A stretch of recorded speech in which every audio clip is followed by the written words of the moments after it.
Welcome everybody to Belongcast. I'm Uliana, and I'm very happy to say that Sammy is healthy and he's joining me today, and we're going to continue picking up this podcast together. Yay! And today we also have a special guest, a very special guest, Uliana, and I will give her the platform to introduce herself. So tell us a little bit more about yourself. Sure.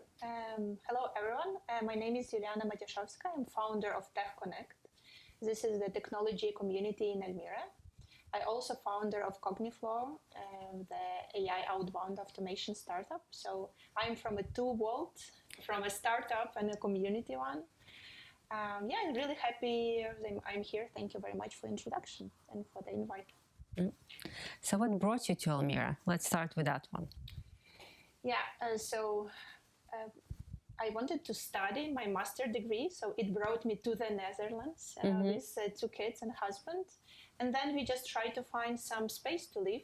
Yep. And as we came as a family, it was 4 of us, it was quite challenging. So we just found the 2 rooms apartment in a silver light in the middle of a city. No. So it was by accident, I would say. And then just found some house to rent, and now we bought our own house. So it was by accident, but it's really lovely that we are here because I feel a lot of potential of the city. Oh, amazing. And so the community name is, I'm also checking your LinkedIn profile, Tech Connect Almere Community. Maybe you want to say hi to the people. Oh, I mean, they haven't seen you last time. This is the first time they see you. Well, hi everyone. I was away. I think today marks the 2 weeks exactly due to some health problems. But I'm back. I'm really happy to be back. So it's really amazing to be here. I can't tell how I appreciate being healthy. Apparently, I know I'm diverting, but it's just when you lose something, you just notice, how important it is, right? So that was the last 2 weeks for me. So I'm happy to be back. Yay. Back to topic. So Tech Connect Almere Community, right? So maybe you can explain more, but I understand that you decided to build up a community, and it's especially tech community here in Almere.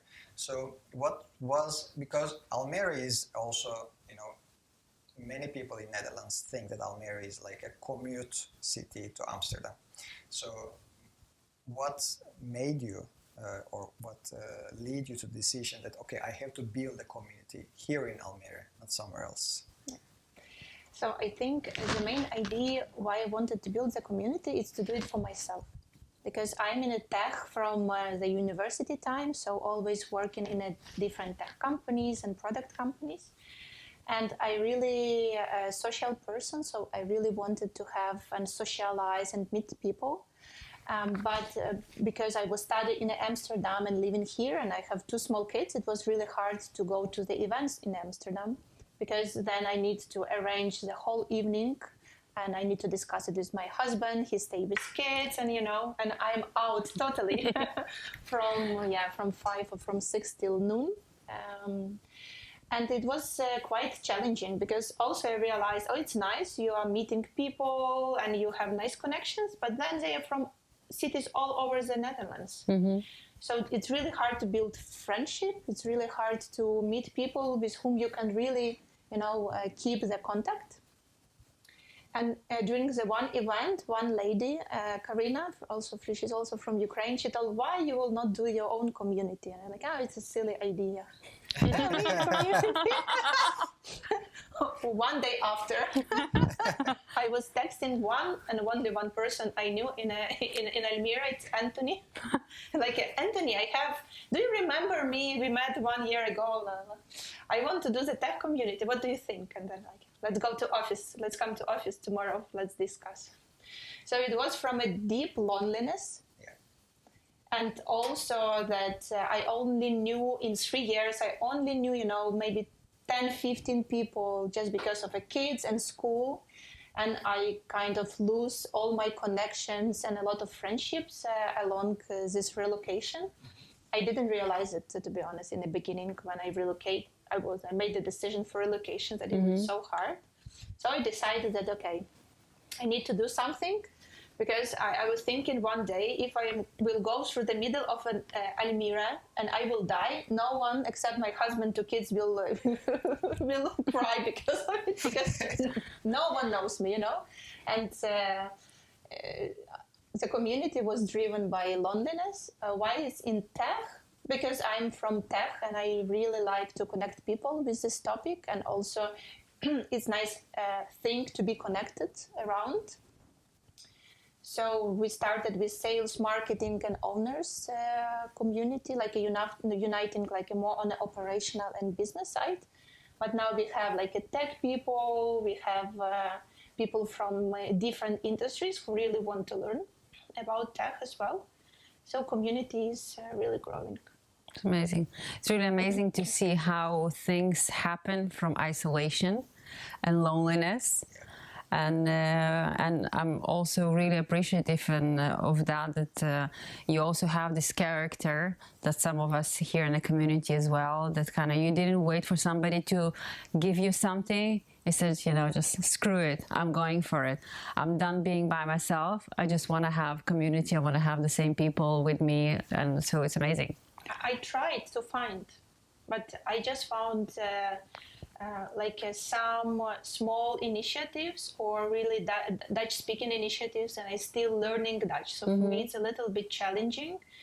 So I felt a little bit excluded. So I thought, okay, let's try. And I think we actually 1 year ago, we did an opening party, and we got 45 people registered. Oh, wow. Yes. That was It was an opening party for Tech Connect. Okay. And for the first event, we got so much registrations. Wow. I didn't expect. Was it also a fuel for you to just continue on this? Because in the first meeting, having 35 people is quite amazing number if you think about it. Yeah, 45. 45, sorry. In the first meeting? Yes, in the first meeting. But And how much did it take from the first idea to create the first event, let's say? So I got idea on around 20th of November. And then I really tried to find a space for hosting the events. And as I don't know anyone, no one knows me, it was really challenging. So through Anthony, I got introduction to Stein, who is the co-founder of Wonderbit. Yeah. As he is actually also having a deep tech community and doing the meetups. And he proposed to use Wonderbit office cafe for the events. So I tried for 2-3 months to find the location. It was really challenging. So I almost decided, okay, I will drop from it. And then Stein appears and yes, okay. Like the angel. Yes. We should invite him as well. Yes. People should know Stein and Anthony sure. as well. Yeah. And then that is why Stein, you was the last hope I had, and I got your support. Yeah, so, and I think when we started, we got a nice opening, but then we started to try to find our format and events, and I think you were right that people used to think that Almere is a suburb of Amsterdam, but also people who live here, they also treat it like I sleep here, I move to work, and then I come back. So this shift, it's a little bit all of us working on. It takes time, because when we started to do really nice topics and discussions and events, it was also hard for community to believe. They're like, oh, it's something nice. So they always not ready to come in the beginning, but when they join the community, they really like the spirit. They really liked the atmosphere and people. So they start coming and inviting friends. That is why we are growing. But in the beginning, after this big opening, then we had event, we had 13 people, then we had 7 people, and then we had 4 people. Really? Yes. But and that was the moment, was like, what? Something is going wrong. And then we retrospectively tried to understand. Yes. And then we understood that we moved from really broad topics to really, really narrow, and not this narrow topics not interesting for the big audience. Yes. Because like our audience was really small last year. That is why over time we started to do like more broader topics and inviting different speakers from different backgrounds and change it more on a panel discussion and networking. Yeah. And it starts to work. Okay. So But it's like a roller coaster the whole year. So. it's never easy, or it's never upgoing trends, right?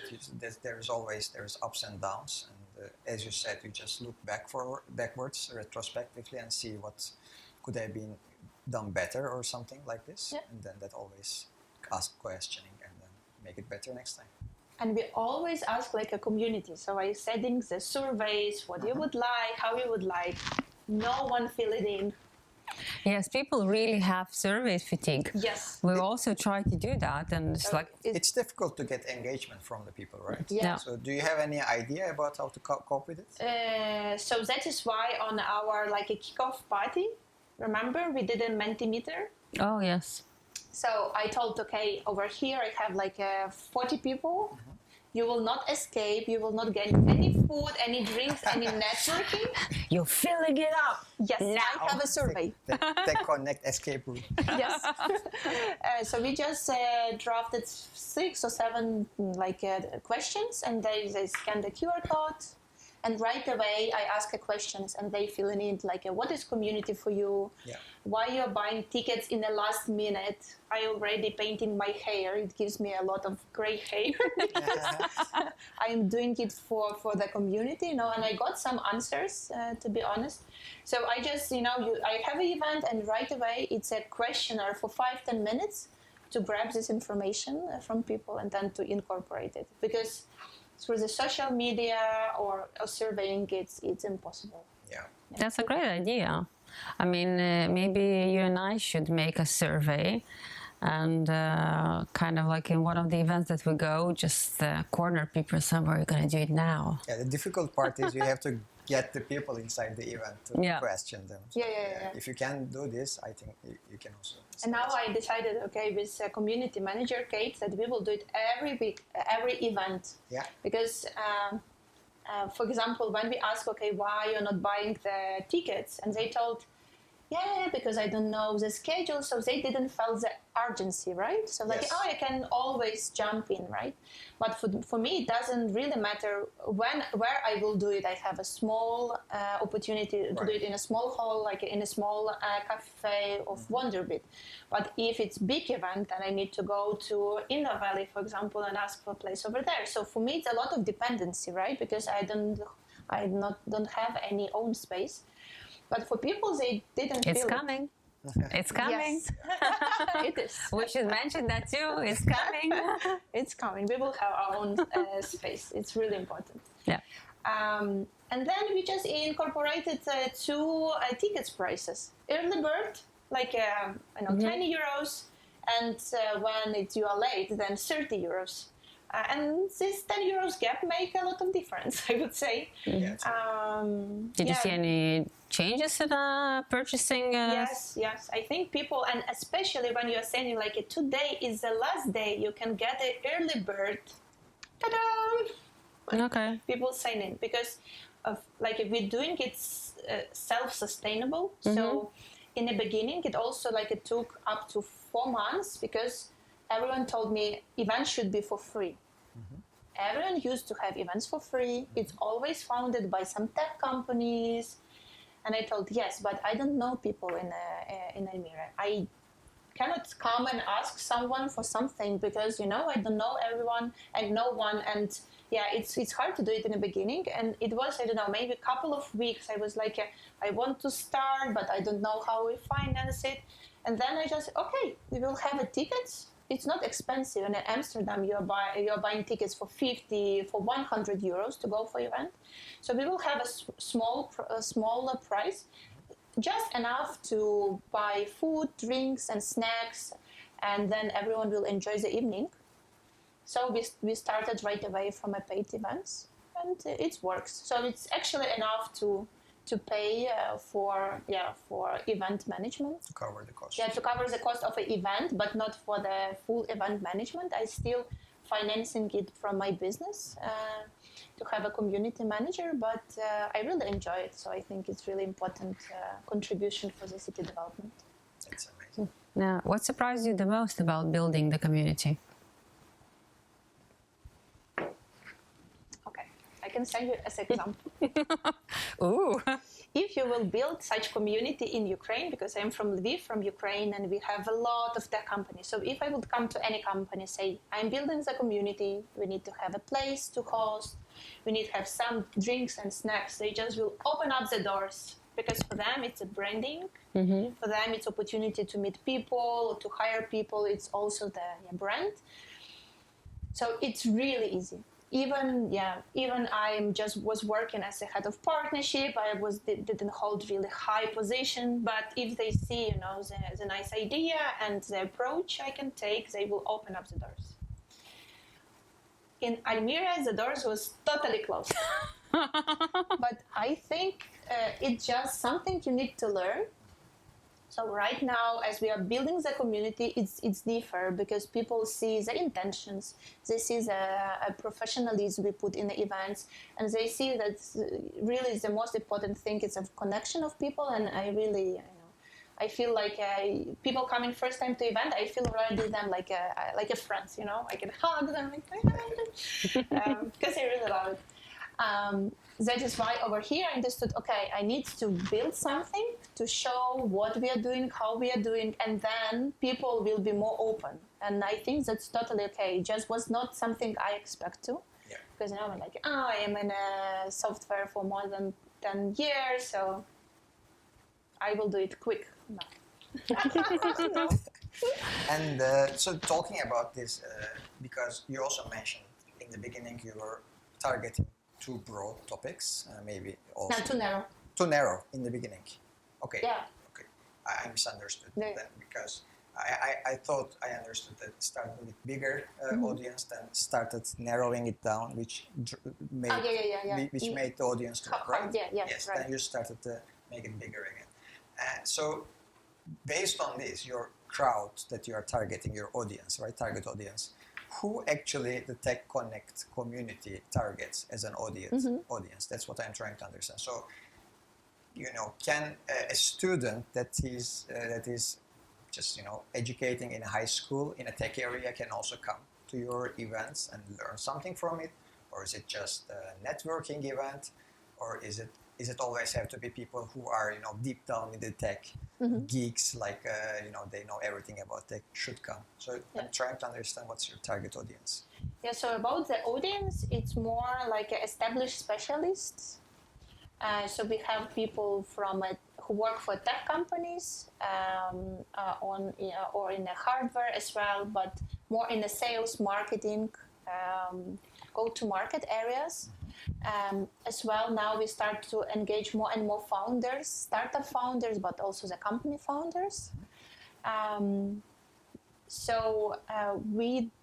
think it's more like specialists who have experience within their profession, and then they're interested into get to know people with a similar background.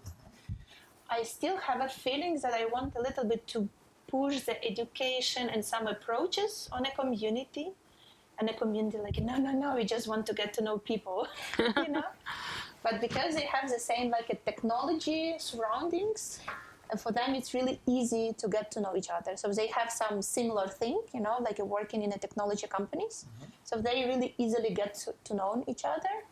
And I already see some startups start to involve the people from a community to the advisory board.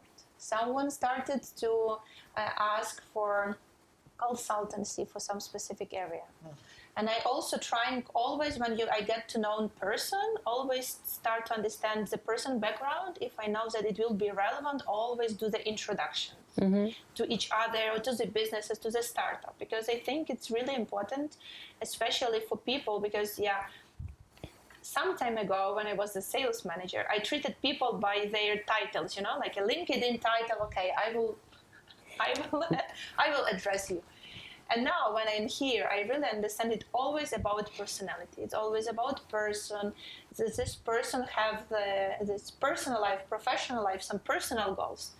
That is why I try to make these connections really variable to each other and cross-connect them, because I really believe it can be a great feedback from audience to startups or to some founders, or people now really want to work in Almere, so they don't want to commute hours, so they really want to live here and work here. And I think this is what is changing. Yeah. And so I want to also to help them to make it happen, because we just I know, really good vibe. I just enjoy it. Yes, well, we also come to your events and we do enjoy them as well. And one of the things I think maybe you should kind of give a shout out why you're wearing a yellow jacket. Okay. Yes, it's a thing. So we were thinking about so we met first time in a restaurant, like in a cafeteria or like in a bar, and I thought, okay, I don't know no one. So it was first drinks. So I need to come up with some smart idea how people can identify myself. So I thought, okay, we can have like a dress code yellow, because no one knows no one. And then if we'll bring something yellow, then we'll be easily identifiable. So we met in Strand 22. It's not so big, so you can still figure out. See wandering eyes. And then I'm doing it now the same, But then it started to be really nice. Like people like, oh, I don't have anything yellow, and we have also yellow sunflower logo, and it's my favorite color. Okay. So now people start, I need to buy something yellow. Or when people are coming to some force event, like, look, I have a yellow T-shirt. Or, so it started to be a thing. I actually went to the store when we were going, Peter and I, my husband, we went to a weekend in Belgium. On the way we passed by, went to a Levi's store. And I saw this like a T-shirt, not like T-shirt, it's like it's a knitted one, beautiful, in a yellow color. And I said, I need to buy one, so I will have something yellow to wear to Uliana's events. Yeah. Yeah. And then people drop a message, can we come? But I don't have anything yellow. Sure. No, you can come, but you cannot leave. Or like. But I'm a Dutch person. Can I come? Yes, we just speak English, so we are not limited, to internationals. So yes, for sure. So, but this yellow thing is. That's something I wanted to ask you as well, because here in Netherlands, there's, it's quite international. Sorry, in Almere, it's quite international. You were talking with the mayor in one of the episodes, and he mentioned about there is more than 170 different nationalities here in Almere living. So that's quite unique if you think about it. And also a lot of Dutch people who are also working in the tech area as well. So I was wondering, in your events, in the tech community, Almere events, are there also, Dutch people coming to that events and participating? And do you see any mix there or any trends over there? I think we started really like maybe 10% Dutch people last year, but it's growing. So I think now we have 20-30% of the people who are coming. We also see the trend that people from Amsterdam coming to event. Oh, really? Yeah, and I was like, why? And then it was really nice topic about the partnership growing last time, and we had really senior and nice speakers who came from Amsterdam to Almere for the community. That's something to proud of. Yeah, I've been there as well, and although I understand 0% in any tech-related things, but I could really translate it to my own experiences about partnerships, because I'm kind of in a process of maybe incorporating a partner into the company that I'm building, although it's not tech connected, but still it kind of made me a point to think, I can translate it. I can maybe take a point and learn from it. So it was very beneficial, even somebody who's not in a tech community. And you are building now tech company. Well, I'm not building a tech company. It sounds so big. It is, because you're building that technology, right? Like yes, I'm building something indeed, but for me it's more indeed about the community. So it's I don't see myself as building a tech company. I see yourself like that you will have, on the operational part, you will have technology for sure. Following that, I want to ask you, what role, and does it even has a role of communities in general on innovation? Yeah, I think like a community can bring you so much, and I think I didn't really expected it, because usually when I was more part of sales and marketing, right? For example, you have some idea and you would like to validate it. You go and try to find some random people who will give you some feedback about anything you are building. And within a community, what I figure out, okay, if you're like a startup in a logistic and manufacturing, right, and you're building something and you're still validating, you're trying to understand.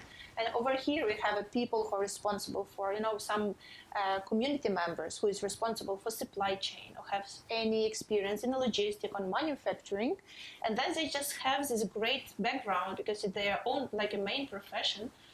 And when I put them together, it's so beneficial for both because they can really translate and structure their experience, and a startup can really get a great feedback because how usually it's happening, you're building something, you go to the market like, hey, I am so great startup, and like no one cares. Oh, okay, I go to, you know, build something else. But what I see in a community, it can be really great also pivoting and, you know, safe place for the founders as well, and for the great feedback you will never buy. So you cannot buy this great feedback from the industry, and this is a bridge I would like to build within the community. And in the beginning I hesitated a little bit, you know, like I will ask people for the advice, but I see they're really happy with each other, you know, like people are really happy to be introduced to startups, and I say something, don't pitch it. Don't pitch it, don't sell it. Because it's not pitch the it. I thought you said don't bitch it. No. Don't pitch it, don't sell it. This person is to help you to get the feedback on it. Yeah. And it's great if eventually it will, you know, it will go through that partnership or some cooperation. But I think it's really nice, this like kind of a feedback. And also people, they are sometimes tired because their work, everything looks the same. And then, you know, someone needed you and your experience. And people are really open to take part and to share it. So I was surprised about that. I didn't expect this. So your community also creates an environment where people can share. Yeah. I want now to build it, to do introductions. For example, we have a great initiative from Gementa Almere. They're building the startups, and they have a lot of opportunities for participation, going to the conferences or take part in a program. And as this year they start to do it in English, what is really great. From a community, I scout a lot of young entrepreneurs. So they started building the tech product, and they need some structure and some connection, and I started to introduce them to Almere. So I am also, along my community, also helping them a little bit of get to know the Almere, internationals in Almere, meetup, like who is Stein is leading. Yes. Because I think this like a sharing is really important, that we are not, we are building 4 different communities, but actually it's great if it's one community, you know, and just help each other. It's much better. It's like, this is my members and this is my members. Yeah, some people are like that, but indeed. Because we're all the same. We all just want to connect. We want to be part of a community, have friends, to feel sense of belonging.